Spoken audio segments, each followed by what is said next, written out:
મિત્રો, સ્વાગત છે આપ સૌનું આપની પોતાની ચેનલ બ્લેસિંગ મીમાં। મિત્રો, ઘણી વખત આપણે જોતા હોઈએ છીએ કે જે લોકો વધારે પૂજાપાઠ કરે છે તે દુઃખી હોય છે, જે ખરાબ કાર્યો કરે છે તે આપણને સુખી જોવા મળે છે। આવો જ પ્રશ્ન અર્જુનને થાય છે। તેથી અર્જુન પ્રશ્નના નિરાકરણ માટે શ્રી કૃષ્ણ ભગવાનને પૂછે છે કે હે પ્રભુ, આ જગતમાં જે મનુષ્ય પૂજાપાઠ કરે છે તે દુઃખી કેમ હોય છે અને જે ખરાબ કર્મો કરે છે તે સુખી કેમ હોય છે?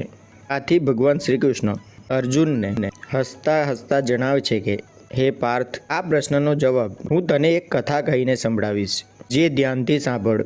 ભગવાન શ્રી કૃષ્ણ કહે છે કે દરેક મનુષ્યને તેના કર્મોનું ફળ અવશ્ય મળે છે અને કુદરત દરેકને ધર્મ અને અધર્મનો માર્ગ પસંદ કરવાનો મોકો આપે છે। એક શહેરમાં બે માણસો રહેતા હતા। એક માણસ વેપારી હતો, એ રોજ ભગવાનની પૂજા કરતો તેમજ દાન દક્ષિણા પણ કરતો હતો। ત્યારે બીજો માણસ તેનાથી વિરુદ્ધ ચોરીઓ કરતો હતો।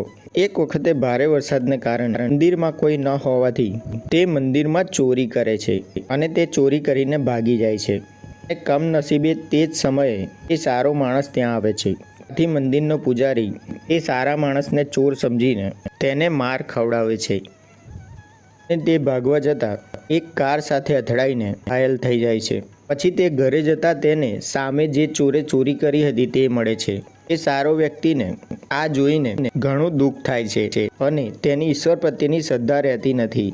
સમય જતાં જતાં બંને માણસો મૃત્યુ પામે છે। ત્યારે તે યમરાજ સમક્ષ હાજર થાય છે। તે સમયે સારો માણસ યમરાજને વિનંતી કરે છે કે હું તો હંમેશા સારા કર્મો અને દાન દક્ષિણા કરતો હતો, છતાં મારી સાથે આવું ખરાબ કેમ થયું અને ખરાબ કર્મો કરનાર આ માણસ સુખી હતો, તો આવો ભેદભાવ કેમ? ત્યારે યમરાજ કહે છે કે જે દિવસે તારો અકસ્માત થયો તે તારી જિંદગીનો છેલ્લો દિવસ હતો, પરંતુ તારા સારા કર્મોને કારણે અકસ્માત સામાન્ય સંજોગોમાં ફેરવાઈ ગયો અને તને સામાન્ય ઈજા થઈ। તેમજ આ રીતે આ અધર્મી માણસ જીવનમાં રાજયોગ ધરાવતો હતો, પરંતુ તેના ખરાબ કર્મોને કારણે તેને રાજયોગ ન મળ્યો। શ્રી કૃષ્ણ ભગવાન અર્જુનને કહે છે કે હવે તને તારા પ્રશ્નનો ઉત્તર મળી ગયો હોવો જોઈએ। શ્રી કૃષ્ણ ભગવાન શ્રીમદ ભગવદ્ ગીતામાં જણાવે છે કે દરેક મનુષ્ય સારા કર્મો કરવાનું ન છોડવું જોઈએ, કારણ કે આપણને સારા અને ખરાબ કર્મોનું ફળ અવશ્ય મળે છે। સૌને જય શ્રી કૃષ્ણ।